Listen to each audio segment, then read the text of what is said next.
How to buy and sell Bitcoin on Cash App. If you want to buy and sell Bitcoin on Cash App, you must first make sure that you have verified your Cash App identity. If you have not verified your account on Cash App, you cannot go ahead and then just purchase or sell Bitcoin.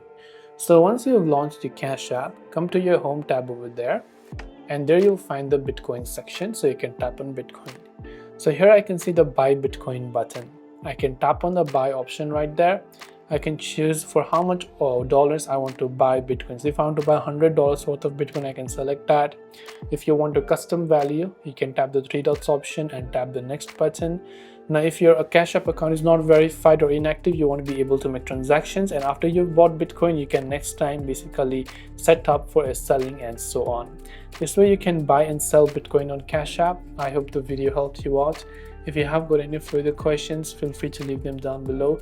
Thanks for watching till the very end of this tutorial, and see you soon in the next video.